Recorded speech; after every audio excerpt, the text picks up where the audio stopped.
Hello peeps, it's me again, marspieotero, and welcome back to my channel! Yay!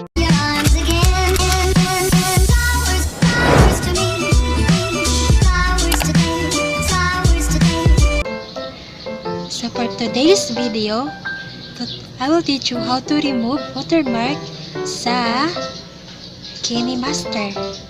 Yes, easy lang po ito. Super easy. We will not use easy market and most trick. Kasi yun yung ginamit ko, yun yung trinay ko. At hindi talaga gumana. As in, ilang beses kong trinay. How many times I tried it, pero wala talaga eh. Kaya try nyo tong bago kong na-discover eh. Yes, super easy lang po talaga. And let's get started. Diyan lang po kayo. First, go to Chrome and then type kinemaster no watermark apk. And then wait nyo na lang po. And then hanapin nyo po yung http getmodes.apk.com. Yan po siya. And then just scroll it. Scroll. Pwede nyo din basahin yan para naman malaman nyo yung ano yung nasa loob po ng website na yan. Okay po mga peeps. Yan, scroll nyo lang po. Nasa baba pa po siya eh. Yan, malapit na po tayo.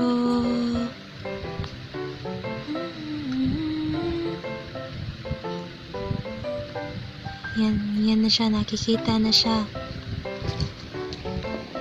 Yan po siya. Download your mode APK. Yan, select that one. And then, yan na po siya. And find the kinemaster diamond latest APK. Yan. Select. Just click OK. Yan, nagda-download na po siya. And then wait nyo lang po yan matapos. Okay mga peeps?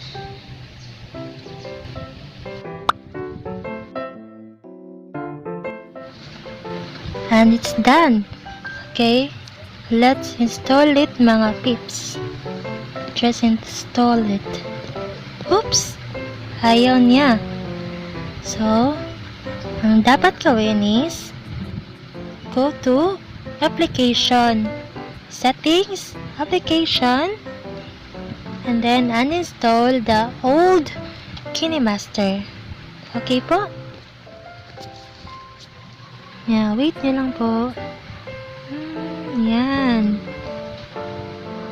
Uninstall and then click OK.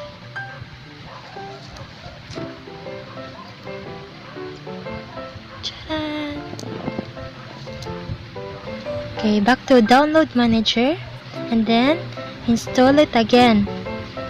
Yan, install. Wait nyo lang po kasi nag-installing na po siya.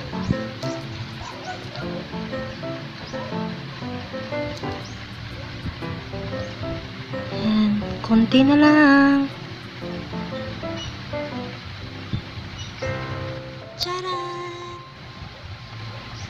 Yan na po yung kinemaster diamond. Yay! Yay!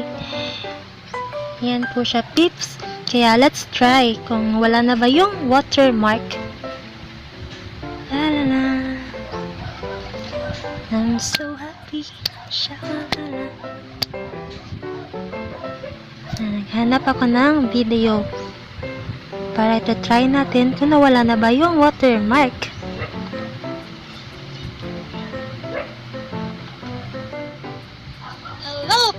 Yes! Nakita nyo ba mga peeps? Did you see it? Nawala na po yung watermark. Okay po mga peeps. Kaya, try nyo na po ito. Kasi super dali, super easy lang po itong paraan na ito. Super easy po. Grabe. Okay mga pips, just follow the instructions.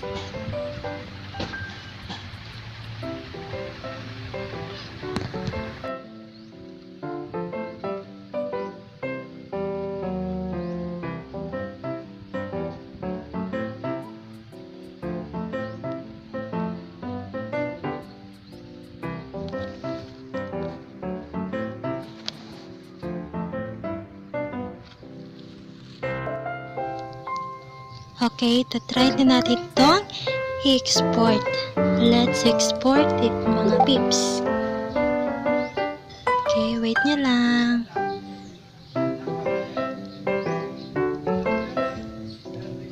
Yan po. Save video to gallery. Click that one. And then, wait lang po. Yan, may mga chosen quality po dito mga pips. So now, i-choose ko muna yung low quality kasi sample na po to. Low quality na po muna. Yan. Exporting na po siya.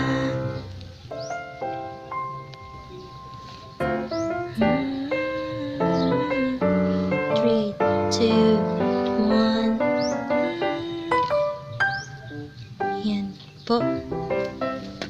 Click OK. And then, out muna tayo. Punta tayo sa files. And then, go to kinemaster. Try natin i-play kung wala na talaga yung watermark. Let's try again. Let's see if wala na yung watermark. Hello peeps! Me again, marspieotero, and welcome back to my channel.